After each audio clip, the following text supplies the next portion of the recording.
And it's unlikely that you're going to achieve your fat loss goal if you're surrounded by people who drink and eat too much. Discipline isn't the big issue. It can be, but what I find for high performers, it's much less the discipline issue, and it's more actually the mindset. But something that they don't realize and that they end up taking personally is that everyone fails in an environment that is constantly working against them. Are you a busy professional who's crushing it in your career or in growing your business, but you're struggling to lose weight and transform your body while fitting in your social life as well as your work obligations? If the answer is yes, well, let me help you get into the best shape of your life while thriving in your business. Go to legendarylifepodcast.com/apply and schedule a 15-minute strategy call with me today. Welcome to the Legendary Life Podcast, where it's all about taking control of your health, losing fat, transforming your body, and living the life you deserve with celebrity fitness trainer and longevity enthusiast, Ted Rice. Are you an entrepreneur who keeps losing and gaining back the same 20 pounds? Well, today in this episode, we're going to get into the 5 mistakes that are stopping you from losing fat for good. So if you're a high-performing entrepreneur, if you're a company founder, and you want to take your body to that next level, you want to lose weight and keep it off for good, you are in the right place because this episode is for you. What is up, my friend? I'm Ted Rice, your host for the Legendary Life Podcast, and I'm also a coach to entrepreneurs, CEOs, and other high-performing professionals. People often ask me, Ted, why do you market yourself to entrepreneurs? And what I want to tell you is this. Back in 1999, when I started my personal training and health coaching career in Miami Beach, Florida, in the Eden Rock Resort and Spa, which at the place was the hot spot of those days back in the late 90s, I just ended up working with entrepreneurs. Most of my clients were entrepreneurs. Some of them were also high-performing professionals. They were attorneys, partners in law practices, accountants, doctors. I used to work with a lot of doctors back in the day. And why I say entrepreneurs is this. People who are high-performing, if they're running a business or they're running a medical practice or they're partners in a law firm or an accounting firm, you're going to face certain challenges that other people don't have.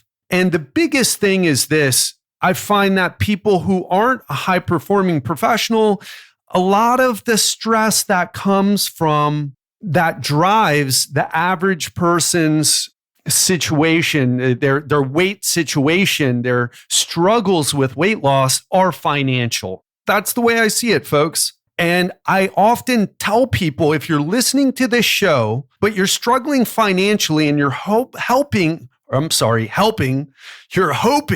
that you're going to hear something here that's going to change the game for you. Well, here it is. You will never get into the shape that you want until you handle your financial life. If stress is constantly coming from your financial situation, then that is the root cause that you need to solve to lose weight and keep it off. So there you go. That's the big secret. Now, if you're an entrepreneur or you're in a career and you've done well for yourself, like those are the clients that I work with. So their issue isn't financial. Their issue is something else. They've figured out the money game. Maybe you're not worth as much money as you hope to be one day, but you can certainly afford to pay your bills and then some. You're going on expensive vacations. You're traveling. You're eating at restaurants. You're hanging out with other people who like to do those things as well. And that presents some unique challenges. And I would say the second thing is I see myself as an entrepreneur. I mean, some people get into it, at least on social media. They're like, well, what really is an entrepreneur? And they get into the details. But I simply mean this. I'm a high-performing professional who's growing his business, and I have the same challenges that you have. Maybe at a different scale, maybe you're running a 7, 8, 9, or 10-figure company, or part or an executive in a 7, 8, 9, or 10-figure company. And we have similar challenges because I like luxurious experiences. I like luxury experiences. I like fine dining. I like shopping.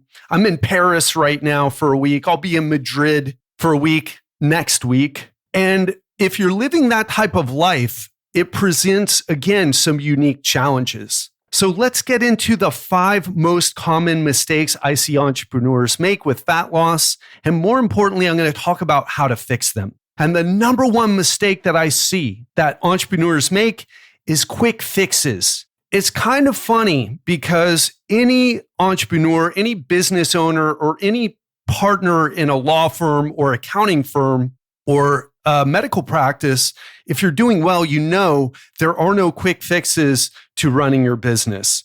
There are solid principles that you need to show up consistently and implement. And it's little by little by little. And maybe you get the every once in a while exponential leap up. But even if that happens, it usually comes from practicing the basics consistently.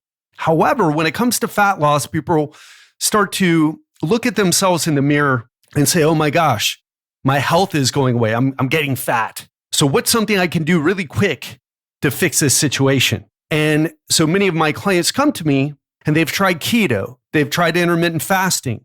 They tried paleo. They've tried just going to Whole Foods and buying all organic. They've tried eliminating toxins from their toiletries. And they found that the dietary changes, for example, if you're doing keto, it's not sustainable if you want to have a social life. If you're doing the Whole30, it's not sustainable. I remember talking to actually a few people who tried the Whole30. Look it up if you don't know what I'm talking about. It's a very strict paleo-ish type of diet. And they said, yeah, it worked great, but we had to stay home all the time. And it kind of got depressing because it affected our social life. How do you go and socialize while staying on something so strict? And I'm stopping myself from going off on a tangent about what I think strict diets are really about. And just in 2 words, health anxiety, because I've been there, been down that road, but I'll stay on track here. And the short story, the short version of this is that my clients couldn't stick with the intermittent fasting. They couldn't stick with the keto. It was hard to stay on the paleo or the Whole30 because it led to following those things strictly led to a lifestyle that didn't excite them to live. And so that's what you'll hear people say, hey, just live a little. So a quick fix, by the way, in case you're wondering, well, is keto really a quick fix? And it depends. Here's how I define it.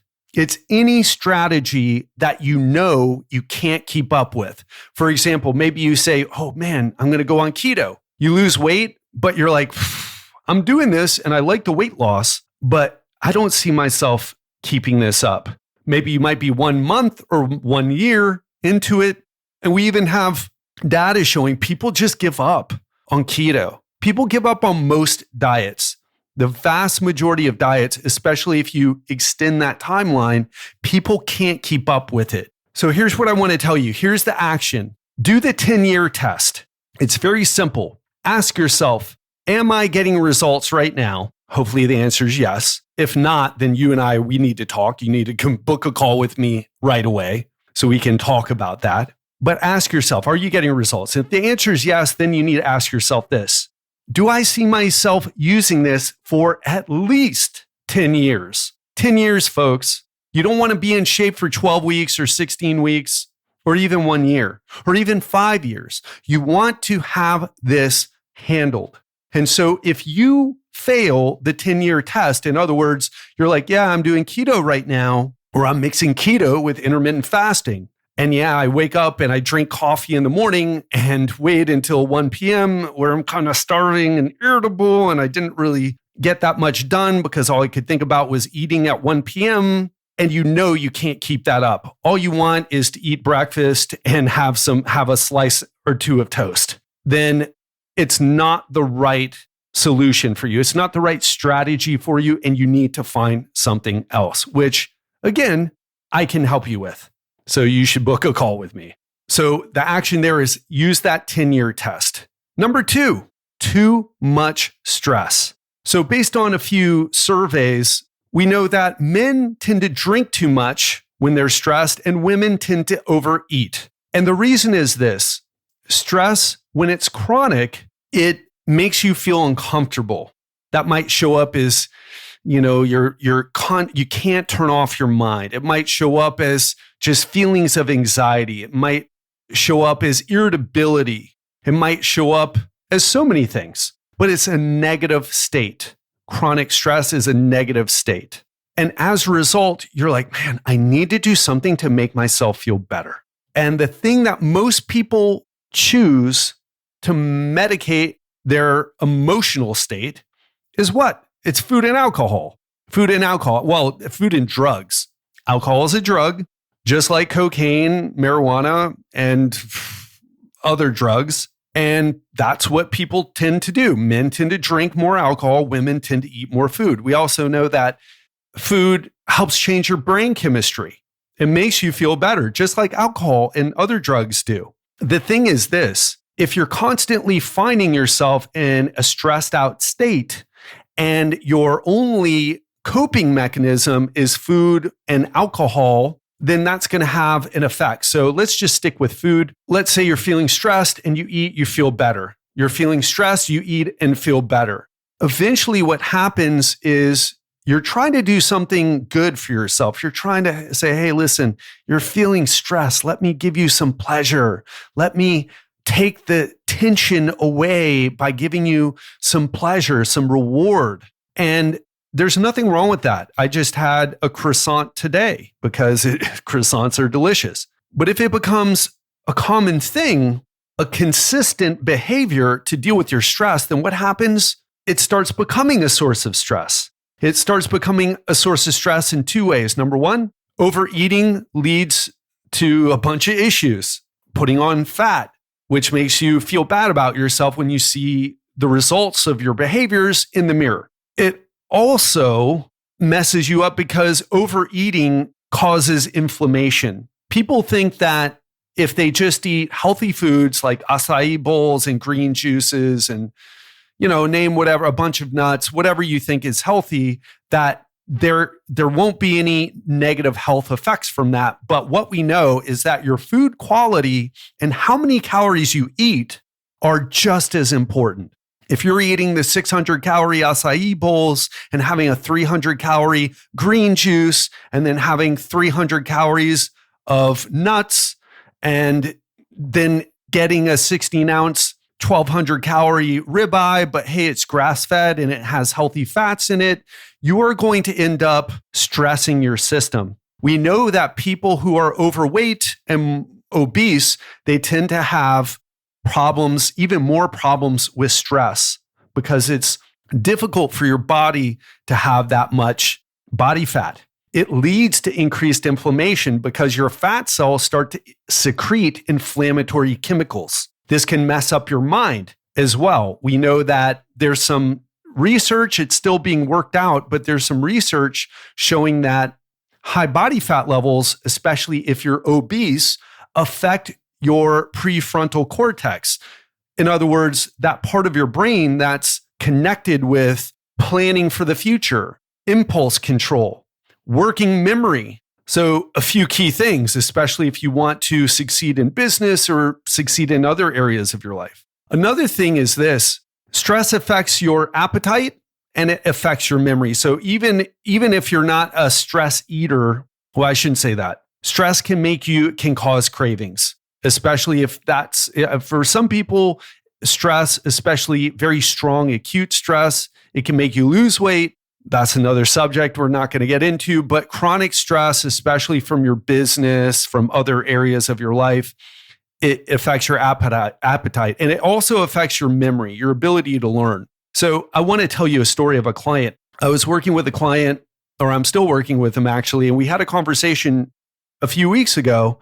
And this client told me, he's like, Ted, I'm doing all the right things, but I'm eating the right things, but I'm still not losing fat. Are you sure it's not something with my metabolism or hormones? And I said, okay, so you're telling me that you're eating all the right things and not getting results. Is that true? Yes, that's exactly what's happening. Okay. So how do you know you're eating the right things? Are you tracking it like I showed you? Oh no, I've been really stressed right now, and so I haven't been tracking. Okay, so you're telling me you're eating the right things, but you don't have a record of it, but you're sure that you're eating the right things. Let me ask you this. What did you have for dinner 3 nights ago? I have no idea, right? And then we started laughing. It's like, you're telling me you're eating all the right things and you don't even know what you ate for dinner 3 nights ago. That's what stress does, folks. And granted, I mean, you may not be able to remember what you had for dinner 3 nights ago when you're not stressed. And that's why I have my clients track their nutrition.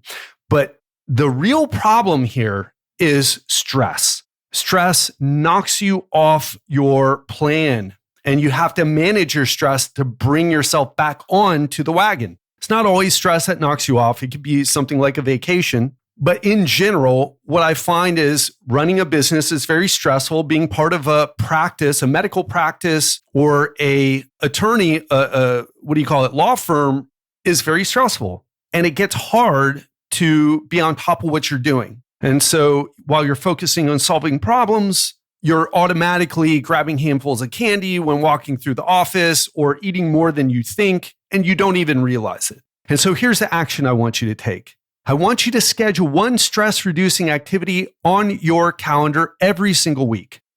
And even beyond that, use feelings of high stress to trigger doing something to bring those stress levels down. That's what I personally do.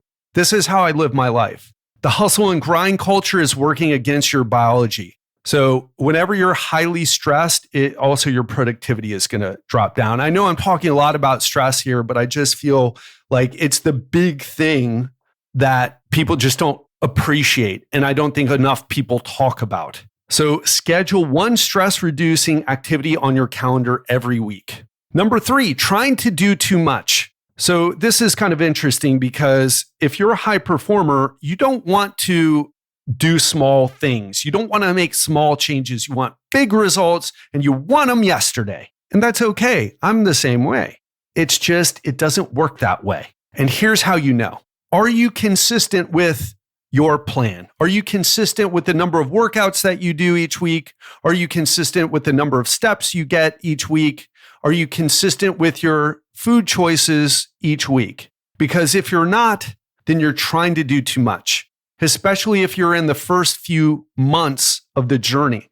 This is about consistency, folks. This is about establishing habits. It is not about anything else. It's about habits. Are you doing the right things consistently? Because if you're not, that's the first thing to dial into. If you hit your 5 workouts per week, 1 week, and then you only do 1, and then you feel bad about it, you beat yourself up about it, feel guilty about it, then you're approaching the whole situation wrong.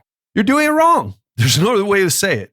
You know you're doing it right because you're consistent with it. And adding too much is the enemy of consistency. It doesn't mean anything other than just making sure that you approach your behavior changes from this framework of starting small and building on that. I remember I just signed up a client recently, and I always ask my clients, okay, so how many times do you want to work out per week? Oh, I want to work out 4 times. You tell me how many times. Okay, well, I think you should work out 4 times if you want to change your body. And by the way, that's my advice to you. Don't even need to hire me for that. And then what happens is I ask them, okay, cool. So you're going to work out 4 times a week. Let me ask you, on a scale 1 to 10, how confident are you that you can hit all 4 workouts for the duration of how long we'll be working together?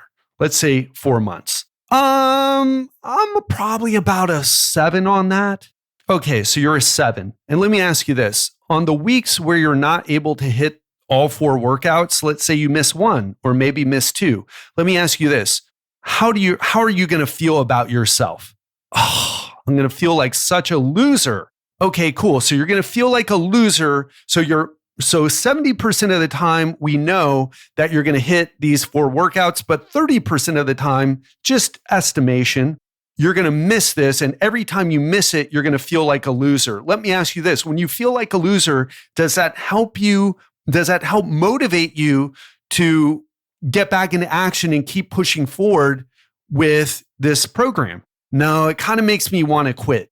Okay, so you're basically asking me right now to give you 4 workouts that you're going to certainly miss 30% of the time, and you're going to feel bad about it, and you're going to want to give up. So basically, you're asking me to sabotage you. Are you listening right now? And I don't mean I'm out of the conversation, and I'm asking you who's listening to this right now, do you see how that works? Because if you fall short of your weekly target and you feel bad about it, and feeling bad doesn't motivate you to step up, it makes you feel like, oh man, I'm never going to get this, then you are setting yourself up for failure. So here's the action I want you to do. Start with small habits that you can't say no to. And my clients, they hate doing this, but they love the results. For example, I had a CFO client. He started with 5-minute workouts before work. And I know what you might think. You might think, oh, 5 minutes, that's a waste of time. And let me tell you something. This is the reason I get the results and you're not getting the results, because I've made these mistakes already and I've figured this out. It's not a waste of time, because if I can get someone consistently doing 5 minutes, then I can bump that up to 10 minutes. Then I can bump that up to 15 minutes. I can bump that up more and more and more if I start small. And as a result, that CFO client lost 20 pounds in 3 months. With those 5-minute workouts, we eventually added more, and tracking his nutrition. That is how you get this to work, folks. This is how you get sustainable change. You make it so easy, someone cannot say no to it. I also had a client, Barbara, a partner in an auditor firm. I think that's how you refer to it. She's one of the best people at what she does in the country. And I told her, I'm like, we're going to start off with 10-minute workouts, and they're going to be in your office. Because she said, well, I've got this time where these Zoom meetings are going to go on, and I don't have to participate, but I have to be there and I have to listen to them. I said, perfect. And you know what? She lost 40 pounds. I think maybe it's right under 40, like 38 pounds, 40 pounds in 9 months. And, 9 months we went through tax season together. What do you want me to tell you? She plateaued a few times. Otherwise, the results would have been much better. And again, going back to that stress situation. But what we did is we focused on changes habits that she could be consistent with. And we started with 10-minute workouts and tracking her nutrition. She didn't even track that accurately. And boom, she was down almost 40 pounds, changed her life. So let's move on to the next. Not changing your environment. Here's this is the thing.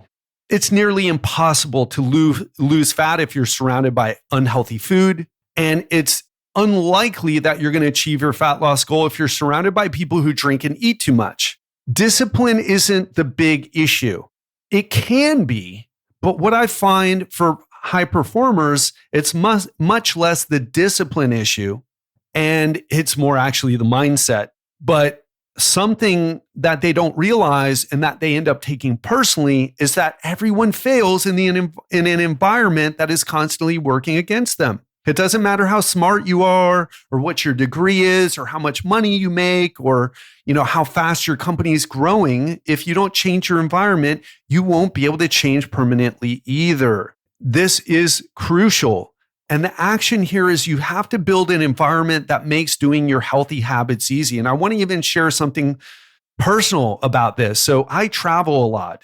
I can't always guarantee that I'm going to have a gym. For example, I'm in Paris, France right now. Next week, I'm going to be in Madrid, Spain. I can't guarantee, I don't have a gym to go to. They're too far and they open too late because Paris is like one of those places. So what I've done is I've brought my band system. I teach this to my clients as well. I bring my band system. It's just a little bag that fits right into my luggage, even my carry-on luggage. And I do my workouts at home. So I set my environment up for success. Oh, I don't have a gym. Okay, cool. Well, I can go walking and I can do that band system. I also track, well, I shouldn't talk about the tracking because that's more of a habit, not the environment. I also make sure that I stay in Airbnbs or hotels that have preferably a kitchen. Definitely for Airbnbs, I'll stay in a place that has a kitchen and at least a refrigerator so I can go buy 0% fat Greek yogurt or whatever type of food that I can find that is low calorie to help me hit my calorie goal. So I set myself up for success. I make sure I stay in a place where I know I'm going to get good sleep.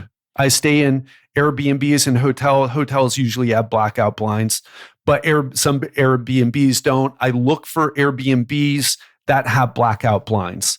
I build an environment that I figured out that works for me.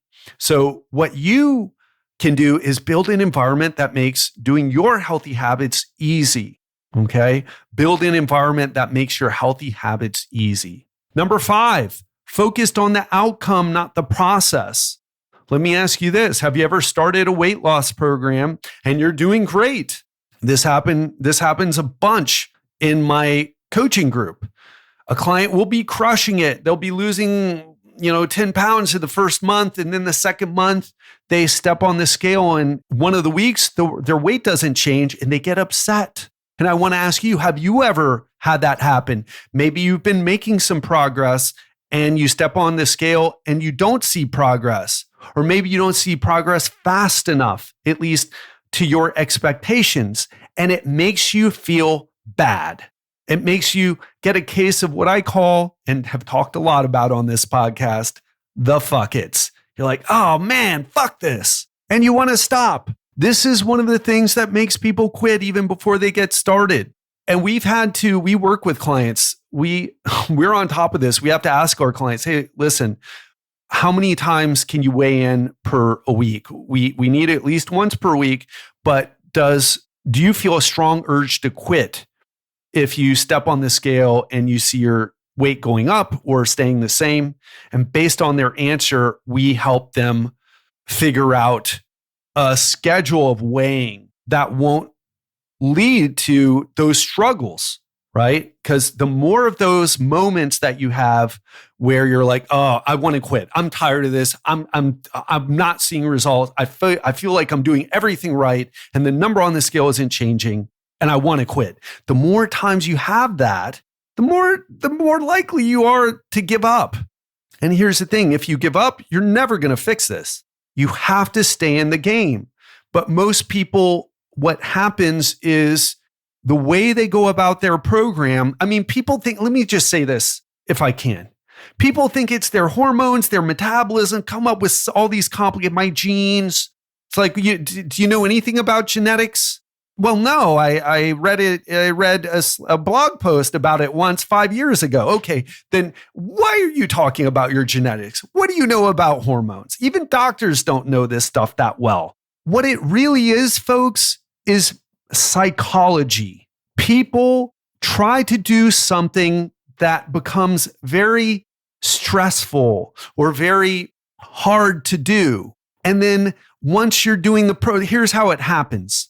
Oh my gosh, look at me, I'm getting fat, I need to change. And high motivation to change. And then you start going to the gym 7 days a week, twice on Sundays, and you do your keto diet with the intermittent fasting, and you start to see results. And then you're like, wow, that negative feeling that I felt from seeing myself in the mirror and feeling like a fat ass, now I'm in the zone and getting results, and I feel good. And then as time goes on, you lose that weight initially, and then the results come slower and slower, or maybe you even hit a plateau. And then the negative feelings start to build up. You're like, man, I'm eating 0 carbs. I'm not eating until 1 p.m. Then I'm stopping my last meal by 6 p.m. And I'm working out 7 days a week and twice on Sunday. And I'm not getting results. And this sucks. And I hate this. And this is too hard. And then they quit. This is so easy, folks. It's not easy. It's simple. but it's not easy. And the most complicated and challenging part is psychological. So you have to remove your focus from the outcome and put it onto the process. Now, when we first sign up our clients, we put them on what I call the phase one. If you're a client right now, you know exactly what I'm talking about. And our clients lose on average 4 to 6 pounds in the first 10 days of the program. So from when they have their onboarding call with me and 10 days later, they lose 4 to 6 pounds. And we get people dialed in. They're like, whoa, this worked. And it wasn't that hard. And I thought I was going to be hungry, but I wasn't hungry. And I'm not killing myself with exercise.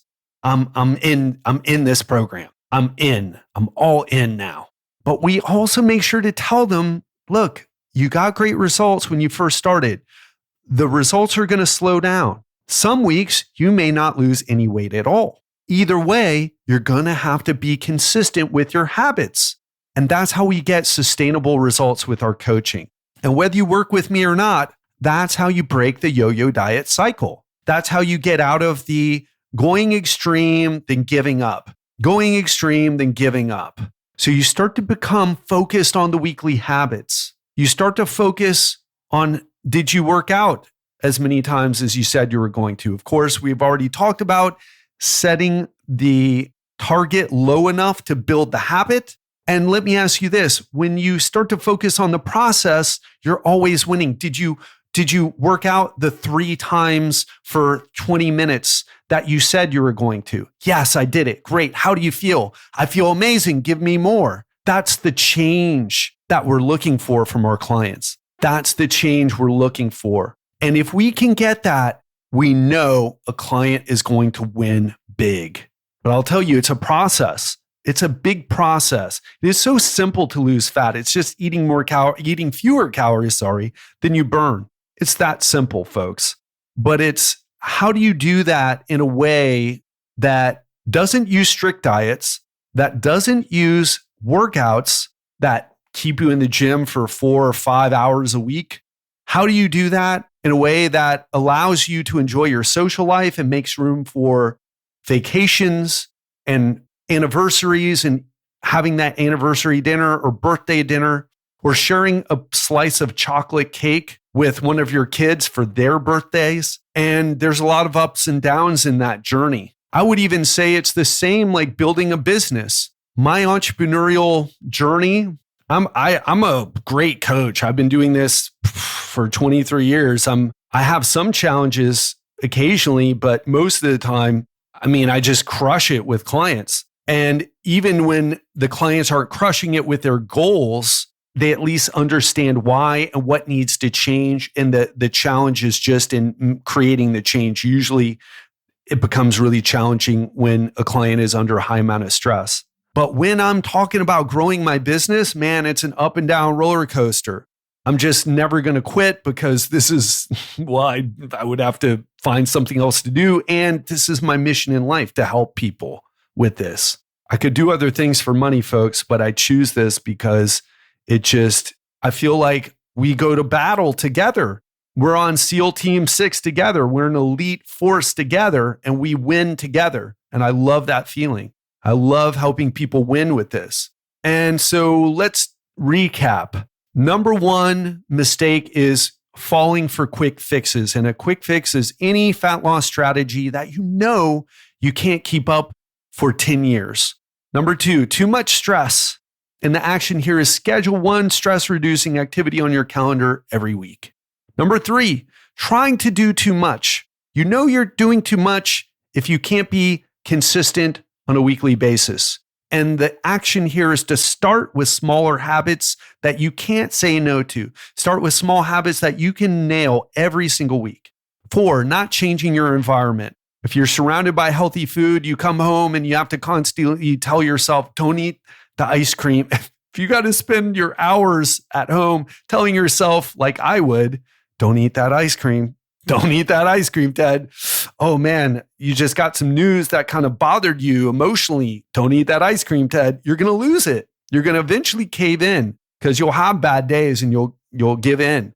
And when I have those days, the ice cream disappears. So build an environment that makes doing your healthy habits easy. Number 5, focused on the outcome, not the process. And the action here is focus on the process and the outcome will take care of itself.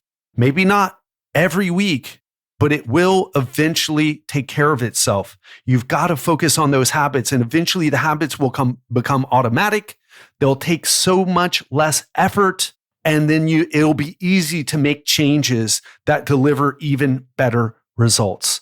So hope you enjoyed this today, and I would ask you, what is your big takeaway from today's episode? What is the big change you can make in what you're doing and how you're approaching fat loss? And if you're an entrepreneur who feels like you're making these mistakes over and over again, you are riding that all or nothing extreme, then gain the weight back pattern, then consider booking a free 15-minute health audit call with me. All right. And that you would go and do that at legendarylifeprogram.com/apply. All right, folks. Hope that helps. Have an amazing week and weekend, and I will speak to you soon. Are you a busy professional who's crushing it in your career or in growing your business, but you're struggling to lose weight and transform your body while fitting in your social life as well as your work obligations? If the answer is yes, well, let me help you get into the best shape of your life while thriving in your business. Go to legendarylifepodcast.com/apply and schedule a 15-minute strategy call with me today. And on Monday, I have another interview for you. My guest is going to be Sean McCormick. Now, Sean is a fellow coach, except he works with high performers, founders, entrepreneurs on their career, relationships, that type of thing. He works with masters in their field to up-level their performance through classical coaching exercises, out-of-the-box techniques, and more. He also is a keynote speaker and host of the Optimal Performance podcast. But the way I connected with Sean is that we met on Twitter after I wrote a viral thread, or a little mini viral thread. He reached out to me. I got on his show and I had such a great time talking with him. I wanted him to come on mine as well. Now, we are going to dive into areas that will help you get the most out of your life. So we all have different areas of life. And sometimes we need to stop and figure out, okay, what area needs the most work?